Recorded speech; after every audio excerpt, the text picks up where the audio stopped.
नमस्कार दोस्तों, स्वागत है आपका हमारे यूट्यूब चैनल पर। दोस्तों, आज की इस वीडियो में मैं आपको बताने वाला हूं कि कैसे आप ये उत्तर प्रदेश पुलिस कांस्टेबल का फॉर्म ऑनलाइन माध्यम से अपने आप से खुद से कैसे भर सकते हैं। इस वीडियो में कंप्लीट प्रोसेस बताने वाला हूं, तो वीडियो में लास्ट तक बने रहें। तो चलिए हम वीडियो को शुरू करते हैं। सबसे पहले आपको अपने फ़ोन में क्रोम ब्राउज़र ओपन कर लेना है। ओपन करने के बाद आपके सामने कुछ इस तरह से इंटरफेस आएगा। आपको यहाँ पर क्या करना है, आपको यहाँ पर इंटर करना है UPPRPB।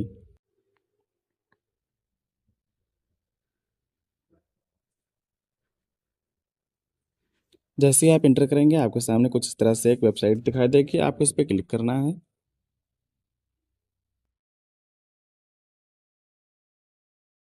अब आपके सामने कुछ इस तरह से इंटरफेस दिखाई देगा। आपको यहाँ पर ओके कर देना है। उसके बाद आप यहाँ पे देख सकते हैं, आपको यहाँ पर रजिस्टर का एक ऑप्शन दिखाई दे रहा होगा और आपको यहाँ पे साइड में लॉगिन का ऑप्शन दिखाई दे रहा होगा। आपको यहाँ पे क्या करना है, अगर आप फर्स्ट टाइम आए हैं तो आपको यहाँ पे रजिस्टर पे क्लिक करना है और आपको यहाँ पे एक बार रजिस्टर करना पड़ेगा। तो हम यहाँ पर रजिस्टर करके दिखा देते हैं। सबसे पहले आपको यहाँ पर रजिस्टर हेयर पर आपको क्लिक करना है। यह सिर्फ एक बार रजिस्ट्रेशन करना पड़ेगा। उसके बाद कभी भी अगर आपको ऑनलाइन फॉर्म भरना है तो आप यहाँ से भर सकते हैं। तो चलिए हम यहाँ पर सबसे पहले आपको यहाँ पर अपना ईमेल आईडी डालना है। उसके बाद आपको यहाँ अपना मोबाइल नंबर इंटर करना है। मोबाइल नंबर और ईमेल आईडी इंटर करने के बाद आपको यहाँ पे जनरेट ईमेल ओटीपी और जनरेट मोबाइल ओटीपी पे आपको क्लिक करना है। आपके ईमेल और मोबाइल नंबर पर एक ओटीपी जाएगा। आपको ईमेल की ओटीपी आपको यहाँ पे इंटर करना है और आपके मोबाइल पर जो ओटीपी गया है आपको यहाँ पे इंटर करना है। उसके बाद आपको यहाँ वेरीफाई एंड प्रोसीड पे क्लिक करना है। चलिए हम यहाँ पे कर लेते हैं। ओटीपी इंटर करने के बाद आपको यहाँ पे वेरीफाई एंड प्रोसीड पे क्लिक करना है। जैसे आप यहाँ पे क्लिक करेंगे, आपके सामने कुछ इस तरह से यहाँ पे 3 ऑप्शन आपको दिखाई देंगे। आपको यहाँ पे वेरिफिकेशन थ्रू आधार का एक ऑप्शन दिखाई दे रहा है। आपको यहाँ पे वेरिफिकेशन थ्रू डिजीलॉकर और यहाँ पे I am not currently registered with Aadhaar and DigiLocker का ऑप्शन दिखाई दे रहा है। अगर आपका इसमें से किसी पर रजिस्ट्रेशन नहीं है तो आप यहाँ पे इस पर क्लिक करेंगे, थर्ड वाले पे। हम यहाँ पे वेरिफिकेशन थ्रू आधार पे क्लिक करेंगे। आप यहाँ पे डिजीलॉकर के माध्यम से भी कर सकते हैं। तो हम यहाँ पे पहले वाले पर क्लिक करते हैं। अब आपके सामने कुछ इस तरह से इंटरफेस दिखाई देगा। आपको यहाँ पे क्या करना है, आपको यहाँ पे सत्यापन का एक वेरिफिकेशन का एक ऑप्शन दिखाई दे रहा होगा। आपको इस पर टिक करना है। टिक करने के बाद आपको थोड़ा सा नीचे आना है। नीचे आने के बाद आपको यहाँ पे वेरिफिकेशन थ्रू आधार पे आपको क्लिक करना है। अब आपको यहाँ पे क्या करना है, आपको यहाँ पे सबसे पहले अपना आधार कार्ड नंबर इंटर करना है। उसके बाद आपको यहाँ पे जनरेट ओटीपी पे आपको क्लिक करना है। आपके आधार कार्ड में जो भी मोबाइल नंबर लिंक होगा उस पर एक ओटीपी जाएगा। आपको ओटीपी यहाँ पे इंटर करना है। ओटीपी इंटर करने के बाद आपको यहाँ वेरीफाई एंड प्रोसीड पे क्लिक करना है। चलिए हम यहाँ पे कर लेते हैं। अब आप यहाँ पे देख सकते हैं, हमने यहाँ पे ओटीपी इंटर कर दिया है। अब यहाँ पे हम वेरीफाई एंड प्रोसीड पे क्लिक करेंगे। यहाँ पे जैसे हम क्लिक करेंगे, यहाँ पे थोड़ा सा प्रोसेस होगा। प्रोसेस होने के बाद आपको यहाँ पे अपना पर्सनल इन्फॉर्मेशन यहाँ पे एंटर करना है। सबसे पहले आपको यहाँ पर जो भी आपका हाई स्कूल मार्कशीट में आपका नाम पड़ा हुआ है, आपको यहाँ पे अपना नाम कंप्लीट पूरा नाम यहाँ पर आपको एंटर करना है। उसके बाद आपको यहाँ पर अपना डेट ऑफ बर्थ जन्मतिथि आपको यहाँ पे एंटर करना है। उसके बाद आपको यहाँ पे अपना जेंडर सेलेक्ट करना है। फिर आपको यहाँ पे अपना फादर का नाम एंटर करना है। उसके बाद आपको यहाँ पर फादर का नाम दोबारा से एंटर करना है। आपको जो भी यहाँ पे डिटेल्स एंटर करनी है आप अपने मार्कशीट से ही एंटर करना है। उसके बाद आपको यहाँ प्रोसीड पे क्लिक करना है। अब आप यहाँ पे देख सकते हैं, हमने यहाँ पे अपनी पर्सनल डिटेल डाल दिया है। अब यहाँ पे हम प्रोसीड पे क्लिक करेंगे। जैसे आप यहाँ पे प्रोसीड पे क्लिक करेंगे, यहाँ पे हमें अपना पासवर्ड एक बनाना होगा। हम यहाँ पे सबसे स्ट्रॉन्ग पासवर्ड बनाएंगे कि कोई दूसरा हमारा पासवर्ड गेस ना कर सके और लॉगिन ना कर सके। तो सबसे पहले हम अपना पासवर्ड एंटर करेंगे। अब फिर यहाँ से दोबारा से अपना पासवर्ड एंटर करना होगा। तो चलिए हम यहाँ पर अपना पासवर्ड बना लेते हैं। फिर preview and create an account पे क्लिक करेंगे। यहाँ पे हमने यहाँ पे छोड़ दिया था राष्ट्रीयता। हम यहाँ पे अपना राष्ट्रीयता सेलेक्ट करेंगे। हम यहाँ पे सिटीजन ऑफ इंडिया पे क्लिक करेंगे। उसके बाद आप नीचे आएंगे। उसके बाद preview and create an account पे क्लिक करेंगे। अब यहाँ पे जो भी आपने डिटेल्स फिल की होंगी आपको यहाँ पे दिखाई दे रही होंगी। आपको यहाँ पे टिक करना है। टिक करने के बाद आपको यहाँ पे क्रिएट एन अकाउंट पे क्लिक करना है। अगर आप यहाँ पे कुछ गलती कर दिए हैं तो आप यहाँ पे एडिट पे क्लिक करके आप यहाँ से एडिट भी कर सकते हैं। तो चलिए हम यहाँ पे क्रिएट एन अकाउंट पे क्लिक करते हैं। उसके बाद आपको यहाँ पे दिखाई देगा कि खाता बनाने के फॉर्म में भरे गए विवरण एक बार खाता बन जाने के बाद भर्ती प्रक्रिया किसी भी चरण में इसे संशोधित नहीं किया जा सकता। अगर आप गलती किए हैं तो आप यहाँ से एडिट कर सकते हैं। हम यहाँ पे प्रोसीड पे क्लिक करेंगे।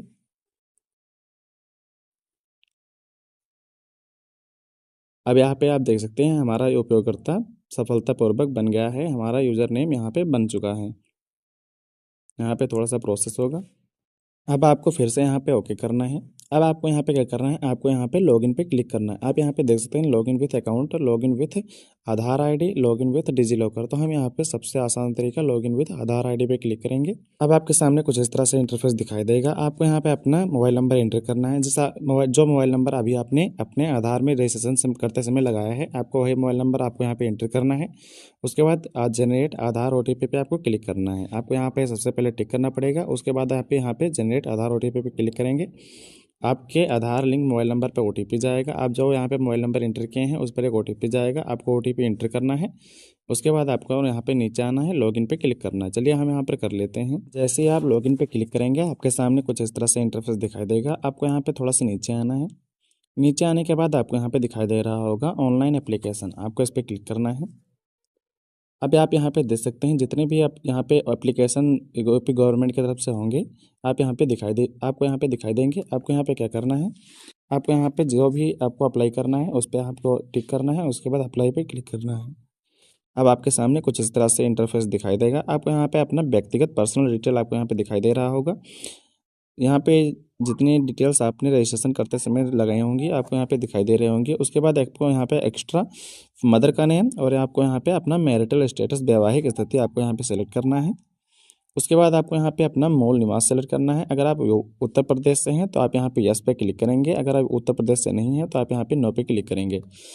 उसके बाद आपको यहाँ पे कैटेगरी का एक ऑप्शन दिखाई दे रहा होगा श्रेणी का, तो आपको यहाँ पे अपना कैटेगरी सेलेक्ट कर लेना है। अगर आप ओबीसी से हैं तो आप यहाँ पे ओबीसी सेलेक्ट करेंगे। अगर आप जनरल से हैं तो आप यहाँ पे अनरिजर्व पे सेलेक्ट करेंगे। उसके बाद एससी और एसटी अगर आप हैं तो आप यहाँ पे अपने हिसाब से सेलेक्ट कर लेंगे। फिर आपको यहाँ पे नीचे एड्रेस डिटेल्स का एक ऑप्शन दिखाई दे रहा होगा। आपको यहाँ पे पत्राचार्य पता का एक ऑप्शन दिखाई दे रहा होगा। आपको यहाँ पे अपना डिटेल्स भरना है जो आपको जहाँ पर आप रहते हैं। तो आपको यहाँ पे पूरी कंप्लीट डिटेल्स भरनी है। सबसे पहले आपको यहाँ पे अपने स्टेट सेलेक्ट कर लेना है। फिर आपको यहाँ पे डिस्ट्रिक्ट सेलेक्ट करना है। उसके बाद आपको एड्रेस में कंप्लीट एड्रेस आपको एंटर करना है। विलेज लेवल से लेकर आपको डिस्ट्रिक्ट तक का सारा यहाँ पे एड्रेस आपको एंटर करना है। उसके बाद आपको अपना पुलिस स्टेशन सेलेक्ट करना है, इंटर करना है। उसके बाद आपको यहाँ पे पिन कोड इंटर कर लेना है। अगर आपका यहाँ पे जो आपको यहाँ पे पत्राचार पता है सेम, अगर आपका परमानेंट एड्रेस भी है तो आप यहाँ पे टिक कर देंगे और आपका यहाँ पे कॉपी हो जाएगा। आपको यहाँ पे डालने की आवश्यकता नहीं है। उसके बाद आपको यहाँ पे गृह जिला एवं राज्य, आपको अपना जहाँ पे रहते हैं आपको उसका स्टेट और डिस्ट्रिक्ट को आपको सेलेक्ट करना है। सबसे पहले आप वहाँ पे स्टेट सेलेक्ट करेंगे। उसके बाद आपको यहाँ पे डिस्ट्रिक्ट पे सेलेक्ट कर लेंगे।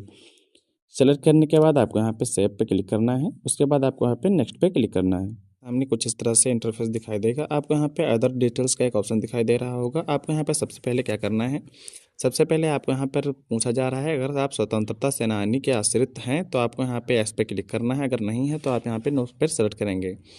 उसके बाद आपको यहाँ पर दिखाई दे रहा है कि आप भूतपूर्व सैनिक हैं।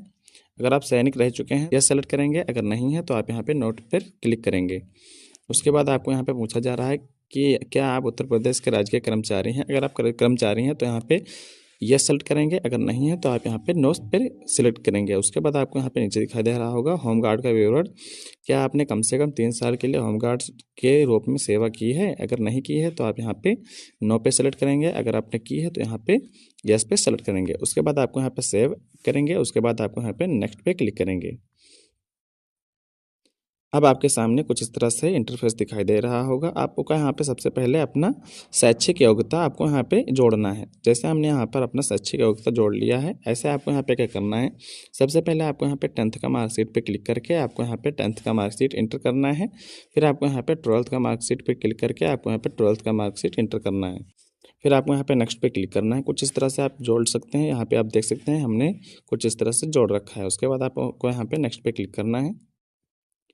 अब आपके सामने कुछ इस तरह से यहाँ पे अपलोड करने का ऑप्शन आएगा। सबसे पहले आपको यहाँ पे अपना कास्ट सर्टिफिकेट देना है। अगर आप ओबीसी हैं तो आपको यहाँ पे कास्ट सर्टिफिकेट देना होगा। अगर आप जनरल हैं तो आपको यहाँ पे नहीं देना है। अगर आप SC ST हैं तो आपको भी देना होगा। उसके बाद आपको यहाँ पे डोमिसाइल सर्टिफिकेट, निवास प्रमाण पत्र का एक ऑप्शन दिखाई दे रहा है। आपको यहाँ पर अपना निवास प्रमाण पत्र का यहाँ पे सर्टिफिकेट अपलोड करना है। आपको ध्यान रखना है कि जो सर्टिफिकेट आप अपलोड कर रहे हैं वह PDF फाइल में हो और 1 MB से ज़्यादा का ना हो। तो आपको यहाँ पे टिक करने अपलोड करें में आपको यहाँ पे अपलोड करने का एक ऑप्शन दिखाई दे रहा है। आपको इस पर क्लिक करना है। फिर आपको फाइल सेलेक्ट करने का एक ऑप्शन आएगा। आप यहाँ पर ब्राउज करके अपना फाइल यहाँ पे चूज कर लेंगे। उसके बाद आपको यहाँ पे सेव पर क्लिक करेंगे और आपकी फ़ाइल अपलोड हो जाएगी। कुछ इस तरह से आप यहाँ पे अपना 10th का मार्कशीट भी अपलोड कर सकते हैं। अगर आप 10th का मार्कशीट में आपको कोई एक्स्ट्रा मार्कशीट नहीं मिली है तो आपको यहाँ पे 10th के मार्कशीट में आपको दोनों में, आप यूपी बोर्ड से हैं तो आपको यहाँ पे दोनों में मार्कशीट ही अपलोड करनी है। उसके बाद आपको यहाँ पे 12th का मार्कशीट में आपको दोनों मार्कशीट ही अपलोड करनी है। उसके बाद आपको यहाँ थोड़ा सा नीचे आना है। नीचे आने के बाद आपको यहाँ पे दिखाई दे रहा होगा capture live photo, capture live image. तो आपको यहाँ पे क्या करना है, आपको एक ऐसे जगह पे चला जाना है जहाँ पर पीछे दीवार एकदम एक ही कलर की दीवार हो। तो आपको क्या करना है, अपने फ़ोन से यहाँ पर कैप्चर लाइव में इमेज पे क्लिक करना है। उसके बाद आपको यहाँ पे अपना फ़ोन से ही लाइव इमेज कैप्चर करना है। आपको यहाँ पर फ़ोटो अपलोड नहीं कर सकते। उसके बाद आपको यहाँ पे नीचे आना है। आपको यहाँ पे दिखाई दे रहा होगा सिग्नेचर। सिग्नेचर का आपको यहाँ पे बताया गया है कि आपका सिग्नेचर का जो आकार है वह 140 से 60 पिक्सल का होना चाहिए। तो आप कैसे बना सकते हैं इसका मैं बता दूंगा कि आप कैसे बना सकते हैं इतना साइज का। तो आपको क्या करना है, एक एक पेज पे आपको सिग्नेचर कर लेना है, उसका एक फ़ोटो ले लेना है। उसके बाद आपको क्या करना है, गूगल पर सर्च करना है सिग्नेचर रिसाइज। तो आपको यहाँ पे एक ऑप्शन आ जाएगा, आपको वहाँ से कर सकते हैं। उसके बाद आपको यहाँ पे क्या करना है, आपको यहाँ पे सेव एंड नेक्स्ट पे क्लिक करना है। अब आपके सामने यहाँ पे प्रेफरेंस एक ऑप्शन आएगा। आप यहाँ पे थोड़ा सा नीचे आएंगे। अब आपको यहाँ पे एलिजिबल पोस्ट का एक ऑप्शन दिखाई दे रहा होगा। अब आप यहाँ पे अपने हिसाब से अब यहाँ पे जो भी आप यहाँ पोस्ट को वह अपनी प्राथमिकता देना चाहते हैं आप उसको सबसे ऊपर रखेंगे। जैसे हम यहाँ पे कर लेते हैं, यहाँ पे हम आरक्षी नागरिक पुलिस पे यहाँ पे प्राथमिकता देते हैं। उसके बाद सेकंड नंबर पे हम सेलेक्ट करते हैं कांस्टेबल पीएससी। उसके बाद हम यहाँ पे सेलेक्ट कर लेते हैं constable special force security force. तो हम यहाँ पे सेलेक्ट कर लेते हैं। उसके बाद जेल वार्डर, फिर यहाँ पे आरक्षी घुड़सवार। तो आप कुछ इस तरह से आप अपने हिसाब से इसे सेलेक्ट कर सकते हैं। उसके बाद आपको यहाँ पे मैं जिन पदों के लिए आवेदन में रुचि रखता हूँ यहाँ पे आपको टिक करना है। फिर नीचे आना है। यहाँ पे आपसे सर्टिफिकेट पूछा जाएगा। अगर आपके पास ओ लेवल का सर्टिफिकेट है तो आपको यहाँ पे एस पे टिक करना है, और अगर नहीं है तो आपको यहाँ पे नो पे टिक करना है। उसके बाद आपको नीचे आना है। आपको यहाँ पे प्रादेशिक सेना में सेवा दी है तो आपको यहाँ पे एस पे टिक करना है, अगर नहीं दी है तो आपको यहाँ पे नो पे टिक करना है। उसके बाद आपके पास अगर बी प्रमाण पत्र है तो आप यहाँ पे एस पे टिक करेंगे, अगर नहीं है तो नो पे टिक करेंगे। अब आपके सामने यहाँ पे घोषणा डिक्लेरेशन का एक ऑप्शन आएगा। आपको यहाँ पे जितनी भी टिक दिखाई दे रहे हैं आपको यहाँ पे टिक करना है। उससे पहले आपको यहाँ पे जितनी भी जानकारी लिखी हुई है आपको इससे पढ़ लेना है। उसके बाद आपको नीचे आना है। आपको यहाँ पे एडिशनल डिटेल्स का एक ऑप्शन दिखाई दे रहा है तो आप यहाँ पे देख सकते हैं। आपको यहाँ पे सभी में यस पे सेलेक्ट करना है। यहाँ पे पढ़ लेंगे अपने हिसाब से, यहाँ पे नो पीस पर भी सेलेक्ट कर सकते हैं, लेकिन यहाँ पे आपको मैंडेटरी है कि आप यहाँ पे यस ही सेलेक्ट करें। उसके बाद आपको यहाँ पे नीचे आना है। आपको यहाँ पे दिखाई दे रहा होगा प्लस, आपको यहाँ पे अपना प्लस एंटर करना है। उसके बाद आपको यहाँ प्रीव्यू एप्लीकेशन पे क्लिक करना है। चलिए हम यहाँ पे कर लेते हैं। जितना भी फॉर्म आपने फिल किया है आपको यहाँ पे प्रीव्यू दिखाई देगा। आप यहाँ पे ऐसे ही स्क्रॉल करके आप यहाँ पे देख सकते हैं। आप यहाँ पे सारे डिटेल्स जो आपने फिल की हैं आप यहाँ से देख सकते हैं। पूरी जानकारी देखने के बाद अगर आपको कहीं लगता है कि इसमें कुछ मैं आपने गलत फिल कर दिया है तो आपको नीचे आना है। आपको यहाँ पे एडिट का एक ऑप्शन दिखाई दे रहा है, आप यहाँ से एडिट कर सकते हैं। अगर आपको लगता है कि अपने सारे डिटेल्स आपका सही हैं तो आप यहाँ पे टिक करेंगे। उसके बाद आप यहाँ पे जनरेट ओटीपी पे क्लिक करेंगे।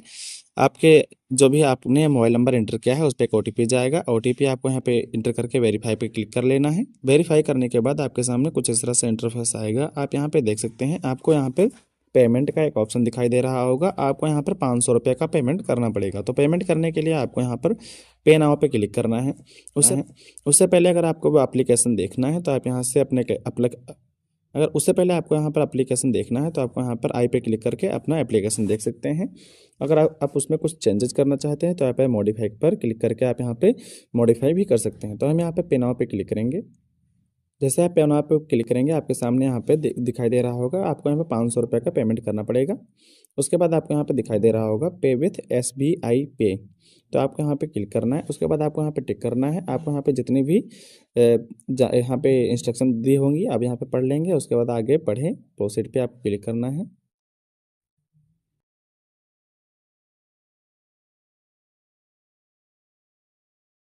अब आपके सामने कुछ इस तरह से इंटरफेस दिखाई दे रहा होगा। आपको यहाँ पे क्या करना है, आपको यहाँ पे डेबिट का क्रेडिट प्रीपेड कार्ड का एक ऑप्शन दिखाई दे रहा होगा।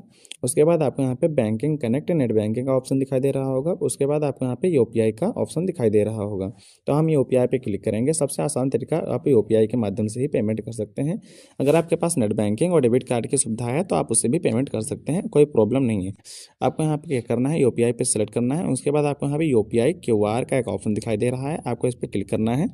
उसके बाद पे नाउ पे क्लिक करना है। लेकिन आप अगर यूपीआई आईडी के थ्रू पेमेंट करना चाहते हैं तो आप यहाँ पे इंटर अपना यूपीआई आईडी इंटर करेंगे। उसके बाद वॉलेट पे क्लिक करेंगे तो आपके गूगल पे, फ़ोन पे आपने जिसके भी अपने यूपीआई आईडी इंटर की होगी उस पर नोटिफिकेशन जाएगा, आप वहाँ से पेमेंट कर सकते हैं। लेकिन हम सबसे आसान तरीका यहाँ यूपीआई क्यूआर पे नाउ पे क्लिक करेंगे। जैसे हम यहाँ पे क्लिक करेंगे हमारे सामने एक क्यूआर कोड जनरेट हो जाएगा और यहाँ पे आप टाइमर देख सकते हैं, यहाँ पर 5 मिनट का समय है। तो आप इसे स्कैन करेंगे और यहाँ पे पेमेंट करेंगे। जैसे आपका पेमेंट कंप्लीट हो जाएगा, आप यहाँ पे आपका ट्रांजैक्शन सक्सेसफुल हो जाएगा और यहाँ पे एक रिसिप्ट जनरेट हो जाएगी। आप उसे स्क्रीनशॉट या उसे प्रिंट करके रख सकते हैं। तो दोस्तों, आप कुछ इस तरह से अपना यूपी पुलिस कांस्टेबल का ऑनलाइन फॉर्म भर सकते हैं। अगर आपको ये वीडियो अच्छा लगा हो तो वीडियो को लाइक करें, चैनल को सब्सक्राइब करें। मिलते हैं अगली वीडियो में कुछ ऐसी जानकारी के साथ। Yeah.